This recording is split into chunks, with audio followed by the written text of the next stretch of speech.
All right, what's going on, everybody? This is Q. Welcome back to my channel. I am going to go over a backtesting video for you guys today.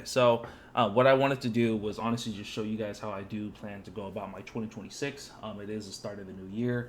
Market opens in an hour. I do have to analyze that in a second here, but just want to go over how I'm going to be trading for all of 2026. I spent majority of 2025 kind of like I want to say like messing around with the strategy. Shout out Q Banks because I did learn from him. If you guys notice any of the patterns of like how I trade is going to be very similar to him because that's where I learned from. What I did in 2025 worked. I made money in 2025. I can't say that it doesn't work, so I just need to stick to it, amplify it, and stick to discipline and execution because that is the main thing that I did struggle with for 2025, and this is me being transparent. 2025, I made some money. I had three payouts at the top of the year, and then just struggled trying to get payouts at the rest of the year. But I do always trade a live account, which in the live account I've been able to make some money with that on the side, but nothing too crazy as of yet. That's where I expect to make that type of money this year. And what I want to showcase and explain to you guys, if you guys are new into trading or if you have been in trading for a little bit, you just haven't seen the results that you want, just to give you guys somewhat of an understanding for how backtesting is beneficial. You want to do backtesting because it's going to help you get the mental reps in. Again, it's a mental rep. It's not going to be an actual rep because nothing can actually get you nothing can actually get you the practice you need for the live market. Unlike the live market, you have to be there real time and see your P&L fly in 5 minutes and drop in 5 minutes. So you need to see that actually happen in real time to actually build up that mental callus for this, because all you're doing for backtesting is going to be just practicing how you plan to get in, how you plan to get out, and what you are going to anticipate whenever you are in the live market. Now, the issue with backtesting, and I see why a lot of people have said to backtest a little bit less as you have started to master your actual strategy, is because you start to give yourself a sense of falsehood, where because you're backtesting and you see the results with it, and like, okay, well, I'm able to turn like a smaller account into something larger, and then something from that point, and clearly like, oh, if I can do this backtesting, I should be able to do this in the live market. The issue is that backtesting doesn't convert over into the live market for really one main factor, but there is two. The main factor is going to be the patience factor. What backtesting gives you a sense of falsehood at is going to be that time. You feel like your move should happen instantaneously almost because you are at the computer, and that's what you do when you're backtesting or you're practicing or studying, whatever you want to call it. Whenever you are backtesting, it's different because you get to the market and you can literally just click through a whole day or a whole week in literally like 5 minutes. You can click through a whole week of data in 5 minutes versus in the live market, obviously you have to wait the entire week in order for you to even see, okay, well, am I ready for the next position? Am I ready to do this? What do I do from here? So the only thing is that backtesting gives you a good sense of understanding your strategy to the T. You can understand, okay, if I take two losses, typically that third or fourth one is going to be a win. So you can kind of gauge like how to risk appropriately. But with backtesting, you also have the sense of where like you can adjust your results almost because you're just playing with previous data, not future data. So you're playing with the stuff that you've seen before, and you're like, well, I could have did XYZ during this time period, and then your results give you a sense of like, well, this is what it would look like if I had hindsight. And in hindsight, everyone looks better. But in real time, what do you actually look like? That's the difference. That's why I say backtesting gives you a sense of falsehood, because in hindsight, yes, you can see what you could have done. But in real time, you need to see what you need to do, which only the live market can really help you with that. So, sorry, that was a long ass ramble. Just want to kind of give you guys some thinking or give you some food for thought as to why backtesting is helpful, because it's going to help you understand your strategy top to bottom. But it's not helpful in the aspect that you really need to be patient. And a big thing is going to be the patience factor. A lot of the psychological issues we're going to run into as a trader in general is going to be mainly time, right? A lot of people want the results today. A lot of people want the results now. A lot of people want their trade to hit as soon as they get in it. And the thing is that the patience factor kills you in pretty much everything. Like FOMO is built off of impatience. Fear, I would like to say that's a little bit a factor of impatience. Obviously, that deals with the fact of like you're just scared to lose money in that aspect, or you're scared to take a trade, which I would like to say is a patience factor, but it's kind of not. The other one would be revenge trading. That's a patience factor because you're just taking trades instead of waiting for the actual setup to come to you. Greed is a portion of patience. I would say it's like greed is going to be like 60% patience because you're not patient enough to understand that you don't need to have it all right now. You want it all right now, hence why you're holding the trade, but you don't need to have it all right now. So you need to be patient for that next one to show up so that you're not going to see your thing go up a 1 to 10 and then pull back for a 1 to 5 because you want it to go further. Like that's a bad thing to do. That's where greed's going to kick in. So that's the only negative about backtesting is going to be that you get this sense of that everything will happen like kind of now as soon as you get to the chart, when in reality, and I've had to learn this over the last like 3 months, you just need to honestly analyze, set alerts, understand what you're looking at, and then when the opportunity appears, it appears. If it doesn't, it doesn't. There's nothing else you can do. That's why you need your patience factor to be on 10, because without that, you're going to just blow through your money. You're going to blow through your accounts. You're going to blow everything just because you can't sit still. I need you to sit still. And backtesting gives you a sense that everything should happen now. But what I do want to show here on this screen is going to be the 2 ways that I would like to backtest. I'm going to focus on the TradeZella version versus the TradingView version. And the 2 different ways, and I'll explain the TradingView concept first. So as you see here on TradingView, I did highlight a certain area off. So how I would backtest, and the 2 ways I do it, because I did learn 2 different ways, is that you can literally just highlight a section of time. Let's say, for example, you want to backtest a whole week, you want to backtest a day, you want to backtest like your last like 5 hours, whatever it is. Then you would just highlight that section of time that you are trying to understand. What did I miss? So you would do exactly like this. You'd highlight that section. Then you can break it down from there to see like, okay, I want to see how I could have caught this drop, for example, or I want to see how I could have caught this drop or this rise back up. And then you just break it down to see, okay, this is how my strategy could fit in here. This is how I could have got in, so that you can see that like, okay, your strategy could be applied in 5 different ways and you could have got in at like 3 different spots. So it's helpful in that aspect to see like where can your strategy be applicable. Now for this one, this is gonna test you in like somewhat live time. I would say this is going to be a little bit better. The TradeZella version will be a little bit better just because it will actually give you like a sense of actual practice of like, okay, you need to figure out what your risk is going to be. You need to figure out when you're going to cut it, because it's giving you pieces of information in kind of like the same cadence that the real life market would. Obviously, it's a little bit quicker because you can just click through it, but it can still give you like that 5 minute or the 1 hour in sections versus just giving you the entire thing all at once.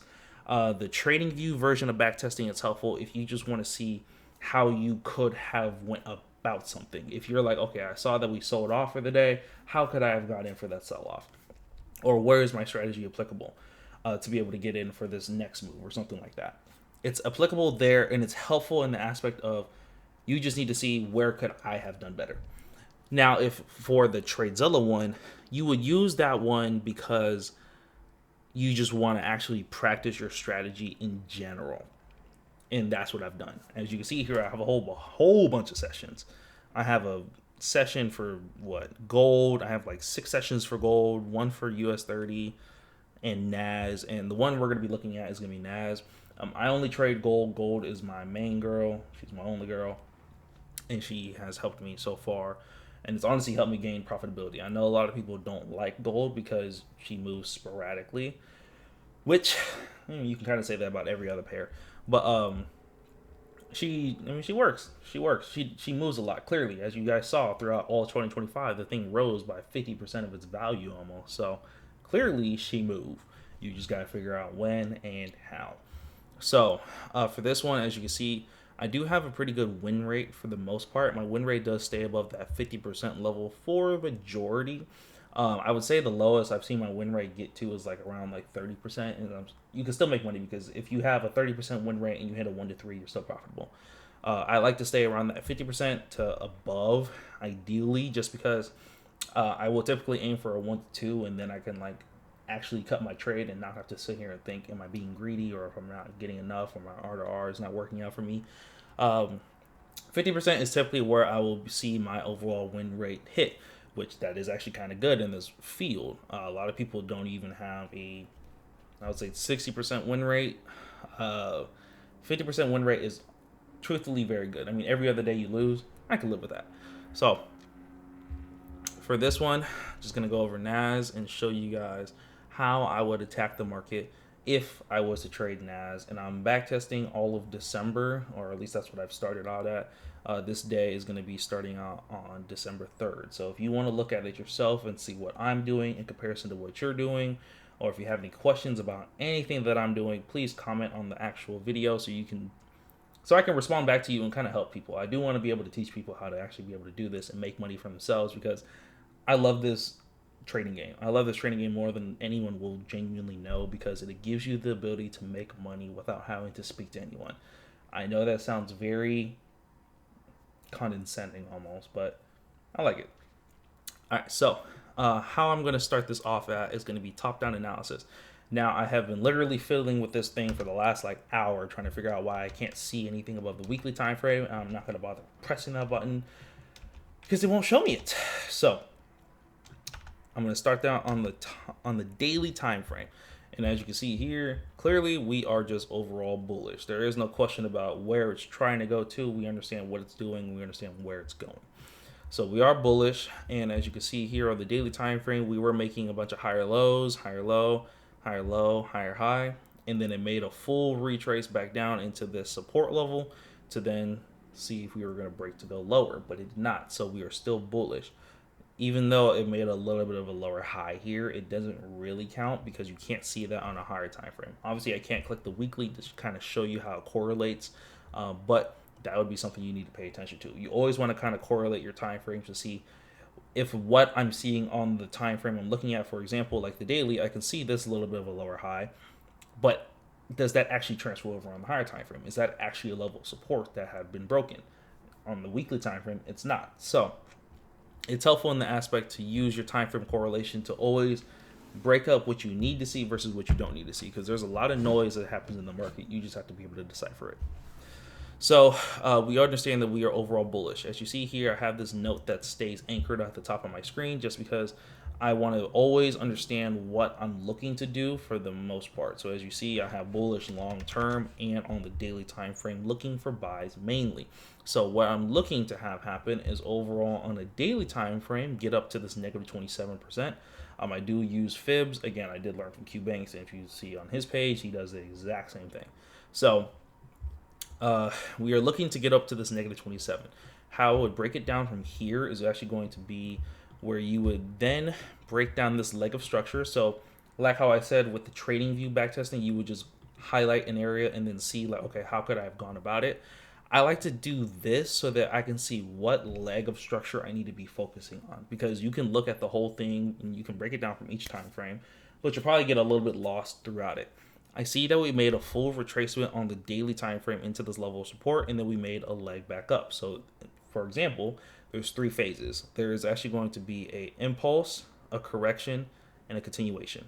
This is our correction. This is our continuation. So with that, I would then break it down to a time frame where I can see that bullish leg the cleanest. So we can try for the 1 hour.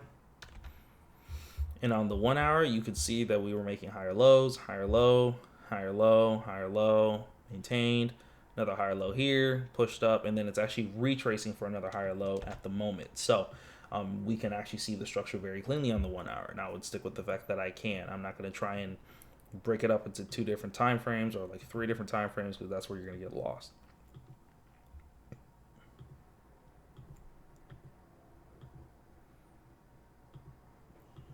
All right, okay, so note it off up here. And the reason what you want to make these type of notes is because it helps you get an understanding for what you are looking at. You don't get lost, because what you need to see and what you need to understand is already in front of you. If you're sitting here and you get to the market, it's like 4 o'clock in the morning, and as a trader, a lot of people will be able to speak on this. 4 o'clock in the morning, you just wipe the crust out your eyes. I don't want to sit here and analyze through the whole thing again after I just woke up 5 minutes ago, but having these little notes on the top of your screen helps you understand, okay, this is what I was looking at last night. I don't really need to change anything unless I see structure has broken, which it has not. So, as we can see here, overall still bullish. So I'm going to try and find a way to put a trend line so I can have some type of confluence to be able to go for this. So as you can see here, let me get rid of this box. As you can see here, I was able to plot a trend line from A to B here, and then it drag it to the future. So we do have this level of support that was formed here. As far as I'm concerned, nothing on this tells me that the daily time frame is going to start to make a move back to the downside. Now, what tells me that? What tells me that I should not expect that type of fall just out of nowhere is the fact that we don't have any structure shift that says, hey, it's going to start plummeting. Like, all you did see was that the daily made a bearish candle and is just showing that there is like some level of bears coming into the market. But from a structural standpoint, you can see that all it did and all it's been doing is making a higher low, pushed up for a new high, and then is retracing for a potential higher low to continue higher. If there was a lower high, for example, let's say that it made this leg up, it made a higher low, and then it made a lower high right here, and then went like that. This lower high would be my indication to say, okay, we can potentially see a daily retracement back down because the market itself is telling us this. And if you watched any of my previous videos, you'll see I say the same thing. This is what we draw. This is what they draw. This is what we draw. This is what they draw. We have to listen to what they draw because what they do is obviously going to lead the overall thing. I can't make money if I try to do what I want to do. I have to make money based off of what they want to do. So I have to stick to that. If they don't tell me it's going to drop, then it's not going to drop. So you always have to pay attention to structure. Structure will lead you first. Structure is king. Without that, you don't have anything to go off of. Structure is your trend. Structure is your friend. So you have to be very attentive to your structure. So now I'm going to try and do a little bit less rambling and try to focus on actually getting into an actual trade so you can understand my methodology from here. So as you'll see, we are just retracing back down. So what I would be doing from here is going to be actually pulling out another fib to see where this retracement is going to head down to. We made an overall push up right here, and this is an example of correlating time frames. Well, you might ask me, hey Q, did that count as a higher low right here because it pulled back down then made another higher low? Well, let's see. Let's go to a 4 hour. Can I see that on a 4 hour time frame? No. So all I see is a little bit of a pause, which yes, that guarantees that something did happen there, but that guarantees that something did happen there more from like a 30 or 15-minute aspect, not necessarily a 1 hour. Because as you can see, literally it just makes a whole push up and then pauses and then continues and then starts a retracement. Versus here, I can see it actually came up, pulled back down, and then made a higher low and went up. Same thing right here. Pulled up, went back down, made another higher low, and then continued higher. So you always want to correlate your time frames for an instant like that so you can see, okay, what am I looking at that's real versus what's noise? And now that we know that this is just noise, I can still focus on just the bullish trend in general. So what I'm going to be looking for is going to be just areas for it to pull back down into. This MA is actually going to be the first area I'd be interested in looking at because this is an area of confluence. You use your moving averages as a dynamic level of support and resistance. And here we do have it acting as potential level of support. So we also have to the left a exhaustion zone. So this exhaustion zone, as you can see, I pulled it from this 1 hour candle right here, pull it over, and it matches up with where this MA is as well. Now I want to correlate my time frame to see if this exhaustion zone holds firm. As you can see right here, it holds as a level of support here, holds here, drag it across. So that means you can use it in the future. Same thing here. Support, support, support, drag it across. So it's helpful in that aspect. So now we have an area of interest to actually pay attention to for the sake of getting a buy position in. So you just want to focus on this. So all I want to do is just break down the area that I need to see in order for me to be able to get in on an actual trade. So the area I do not want to see break is going to be this level of support down here, because if it does break that, then we are breaking structure altogether, which means then on the daily time frame, you can see it start to retrace back down. You see how there's kind of certain steps you have to kind of follow first before you can just jump to conclusions. Without one, you can't get the two. So on here, I do just want to analyze and see how this candle is coming down. I want to see if this candle did close fully. Not yet, so let's let this 1 hour candle close. So boom, that'll be how that 1 hour candle closes. This is how that 1 hour just closed. So now I have an understanding, okay, this is how it closed. I don't need to worry about anything else for the time being, because it's not going to give me any additional movement or volume or drop a little bit further or retrace a little bit more. So now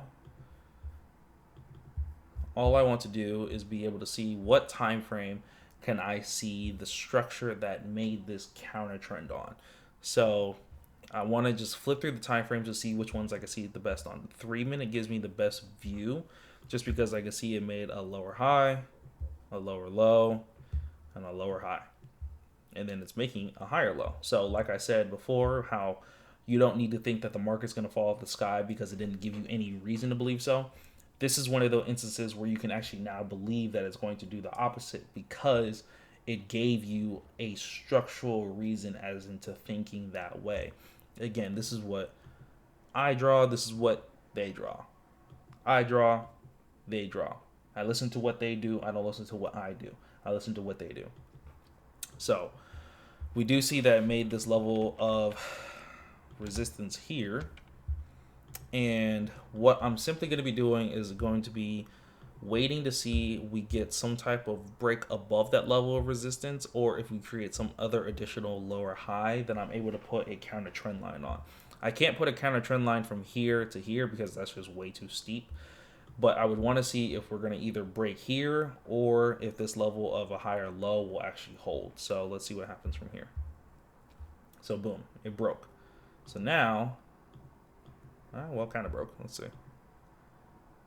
Okay, so this is, again, where you have to correlate your time frame. So on the 5 minute, it looks like it really just made a retrace back up. I want to see if it's actually breaking, because so far that's not a break because it just went bullish, exhausted, and then bearish right back down. So I want to see it go bullish. I don't want to see this. I want to see a clean bullish, and then that would confirm, like, okay, it's actually heading that direction. Okay, so we keep seeing higher lows be made. So that means that the probability of us to push up from this area is getting higher. The only thing I don't like is going to be the fact that if I was to take a position, it would be here, but my stop loss would have to be down here below this level of support on a lower time frame, which is way beyond what my risk factor would even be. Like, I don't even want to pull it out to see because it's not anything I'm actually interested in right now. And this is where you actually need to learn where you can interact with the market versus you can't interact with the market, even if it's giving you what you need. Because this is an instance where, yes, I have what I want, but I also can't get the risk reward that I want. Without the risk reward, it doesn't make sense to take the trade.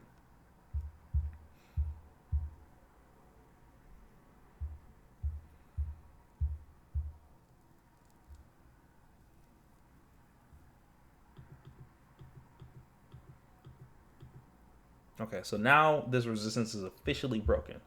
I'm going to try and see what time frame correlates the most with this, so I can put a fib on this lower time frame. So on the 15, you can see there's something here, not necessarily there. On the 5, you can see that, again, it's something here, not necessarily here. So I would start the fib for this. I'm going to start the fib from here.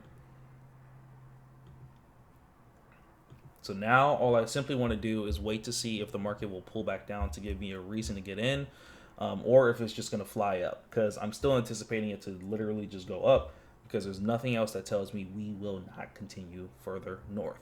Now, I'm at the correct area to be looking for buys. It's literally just a matter of getting my entry now. So preferably I want to see it pull back down into this exhaustion zone down here, or back into this purple line where it can break and then obviously retest in that instance. So I want to see it get to a 38.2 and lower for the most part. All right, so boom, it did not do that, unfortunately. So This is where it gets a little bit tricky. You have to really stick to your guns on what you want to see. Again, this is where backtesting and live trading gets a little bit harder, because what I just went through in the last, we'll say 5 minutes, is a whole hour of data.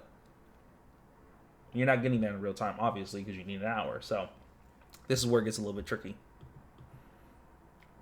All right, so it gave me a bullish variation with these 4 candles right here. 1, 2, 3, 4, which I do like. So that is a good sign. I do want to see how it correlates on the 5-minute. All right, so boom, 5-minute shows me a nice clean engulfing, and the 3-minute gives me that variation as well. So let's see if we can get some type of lower time frame breakdown from here. I like to do this extra step just to see if I can catch a better entry to an extent. So like, for example, this would be a good thing, because now the market has pulled back a little bit further and tested this level of the purple line. And then I can also see on the lower time frame, which is the 1 minute, which would show me this entire pullback, that it was pulling back, made a lower high, made a lower low, lower high, now made a higher low. That means that they are telling me that the market is trying to push higher, or that this counter trend is no longer going lower.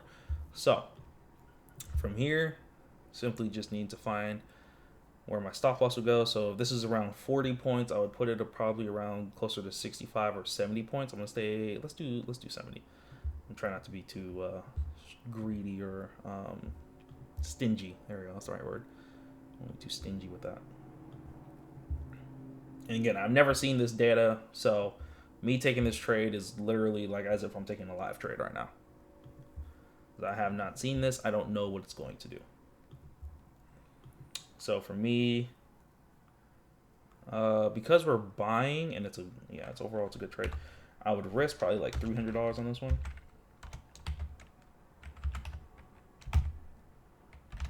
There we go.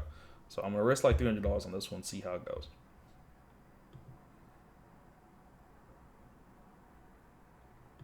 So boom, this is where you actually need to practice this when you're backtesting, because again, this is something that you need to practice in real time, because if you're not practicing the reps, when you get to the actual market, you're gonna freak the fuck out. So the reason I aimed for this area up here, it was the -27 on the fib. We do have an entry base point, which is overall going to be like this kind of 1 hour area. I need to see if it's going to continue up. My 1-to-1 is here. Yeah, my 1-to-1 is here, and then my 1-to-2 is going to be slightly above this level of resistance on a 1 hour time frame. So right now, all I'm doing is maintaining my trade to see how I would maintain this in real time. This is where it gets a little bit harder on your mental, because obviously in the live market, you would have to wait 20 minutes in order for this push to happen, but I just saw it do that in 20 seconds. So right now, what gives me reason to believe that this can push higher is the fact that we broke this level of resistance. We had broke this level of resistance, so that means that the market is still trending in my favor, and there's nothing else that says that it should not continue in my favor. So simply just press play. So how it goes from there. Just trying to pull back down. So as you see, it made a push up, made a new high, pulled all the way back down to this level of support, and it's still holding it. I do want to see if it's going to just pull all the way back down. The only thing about this trade is that it was just taken during a later portion of the day. There is still some volume that does kick in around this time of day, but it's not the best. Your best move was over here during this section. This is really like I might have to hold this up until the next New York session. So let's see how it goes. So as you see, it's pushing back up again. So boom, TP1 has been hit at this point, because TP1 was here. So it hit our TP1, and then you're really just going to be seeing how it moves from here. I want to see it cleanly continue higher. So I don't want to keep seeing red candles, to be honest. Okay, it's trying. But we are getting a slowdown in momentum. And so exactly like I said previously, this is a trade where you might have to hold it until the next day, because of the fact that it's giving you such little volume at this later portion of the day. You're gonna have to. So like, I don't have another choice to really like sit here and be like, well, I want to pull the trade out. None of my rules have been really triggered in order for me to say I need to exit. Nothing else here says I need to exit.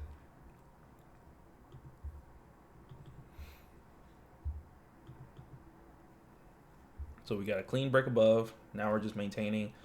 It's probably going to retrace a little bit further down. Oh, no, never mind.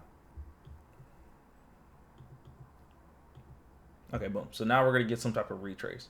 So now we'll get some type of retrace, and this honestly gives you an opportunity to potentially scale in.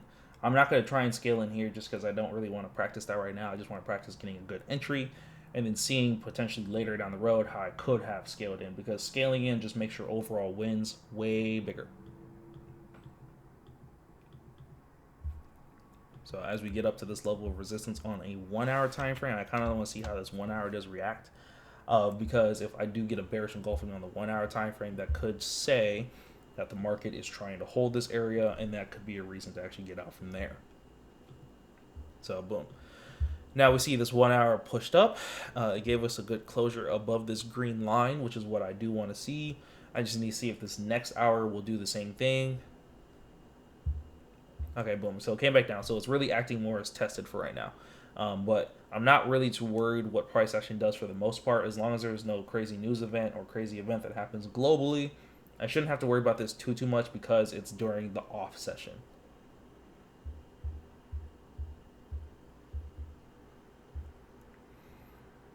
All right, and then as we get closer, you can see overall it just consolidated for the most part. And then as we get closer, it's starting to make that move back up. So boom, yeah.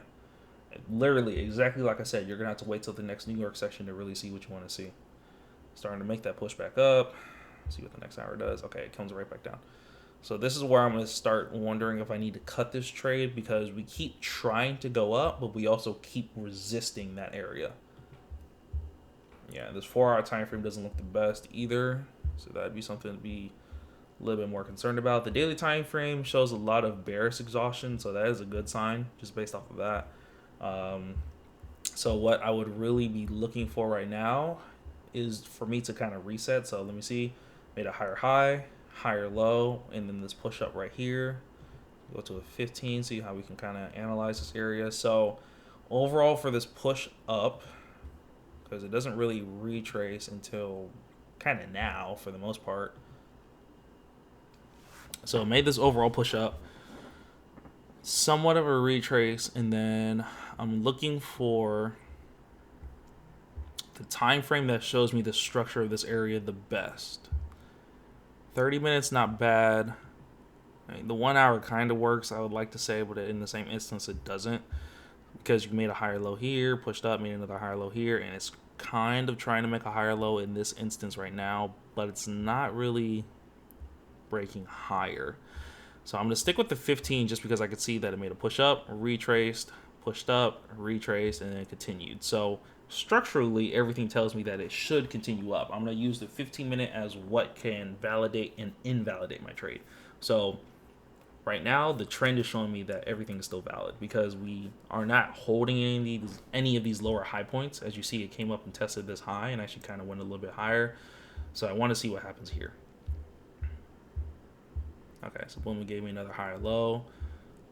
And now it's trying to make a lower high. So now this is where you have to be cautious of your actual potential downside risk here. So I'm up a 1-to-1. I'm up, probably up like a little bit more than a 1-to-1.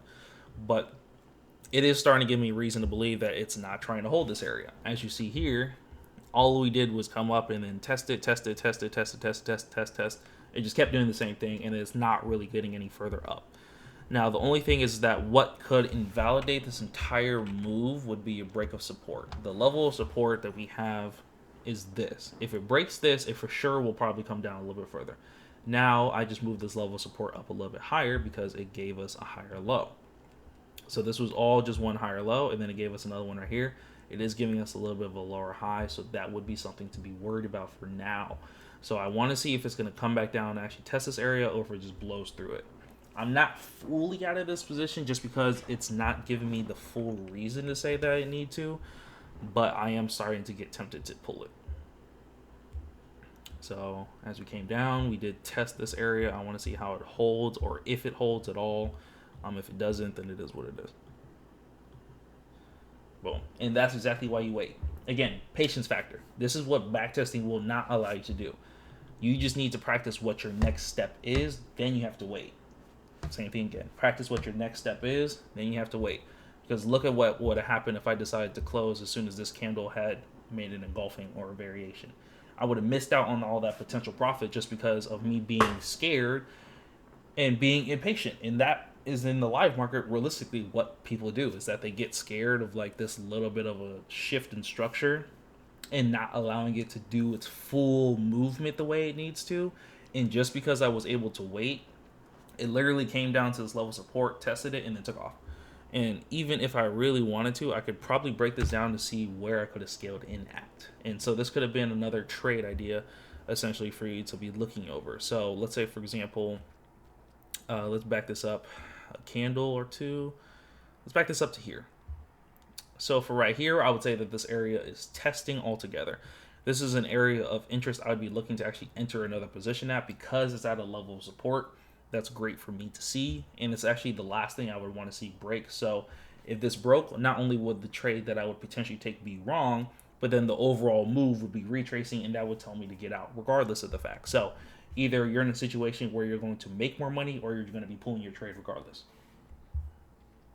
So for me, I'm going to break down this area one more time. So as you can see here on the 3-minute, I can't really see it the best. I do have some details, but not enough that I would like to see. So like I have a little bit here, a little bit here, but it's not fully as much as I would like. Versus on the 1 hour, you can see it makes a little lower high, lower high, lower high, pushes down. So 15-minute, I do see that we did have exhaustion here, which tested this area, which is a good sign. So that means for me, all I'm going to be looking for on this lower time frame is what I call a lower low entry. This is a situation where as long as the higher time frame is giving you reason to begin to look for an entry, then you can at that base level or essentially the lower low. So as you see here, it made a lower low, it came down, tested it again, came down, tested it again. Gave you this bullish engulfing right here. So that could be a reason to actually get in because it came down, tested this level of support, tested it again, and then gave you a reversal signal off of that level of support. And it's overall in this genuine area on the 15-minute. Sorry, I don't know, I keep using my hand. In this 15-minute level of support that you want to see hold. Because if this one breaks, then you will probably lose the trade or you need to pull yourself out of this move. So from here, that's where my entry would pretty much be. I would take a little bit of a smaller entry because there is a couple more steps I would like to see before I go full-fledged with the entry here. But this is valid for the sake of getting in just for right now. So I'd probably do more like a 25 to 30 pip stop loss. I'm going to say 30 just on the safe side just because I don't need to be that stingy with it. So for me, if I do another 4.3, I would lose $130 on this move. And then I would still make money in general because of this position down here. So I'm actually going to take that. So, boom. I'm going to take that position there. And then, let's see.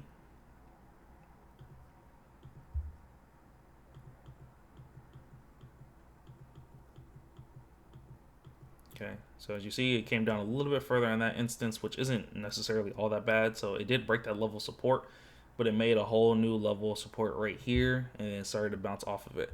Now, the one thing I'm going to be looking for that would give me reason to actually go full-fledged on this trade would be something like this, where you see it breaks these little lower highs, which do count.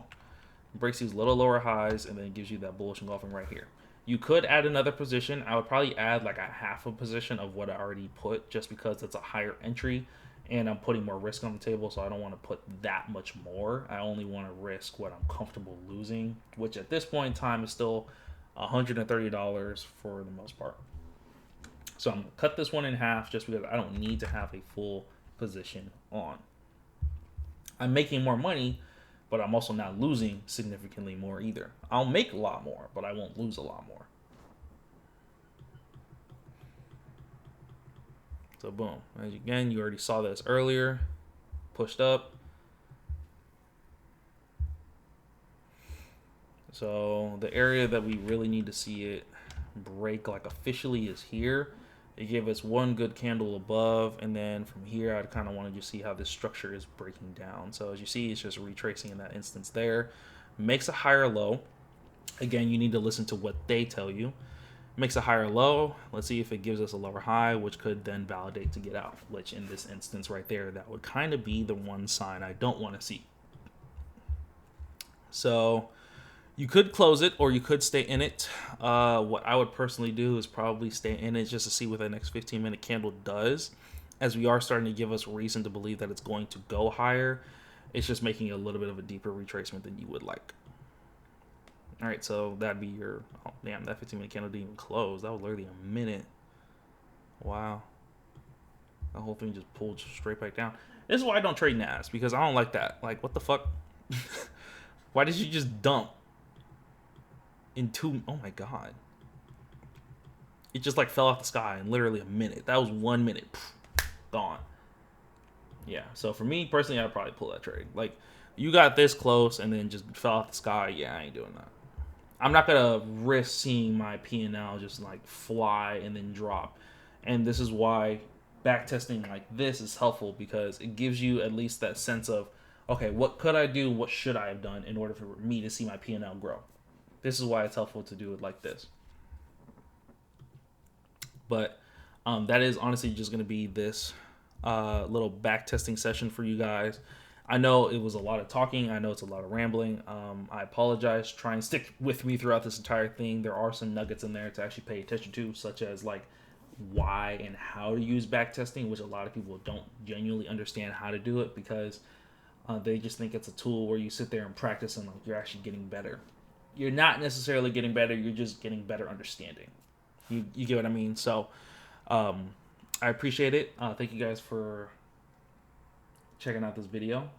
Please like, comment, and subscribe. If you have more questions, please do tell me. If you'd like to see a little bit more, please do tell me as well. I'm going to try and do more live trading videos for this entire year in general. Please do just let me know what you guys would like to see. If there's anything else you'd like to see, if you'd like to learn from me, feel free to also comment or just direct message me. Follow me on Instagram and TikTok. I do post there as well. I plan to post there around 3 to 4 times a week. So appreciate you guys. Thank you. I'll see you on the next one.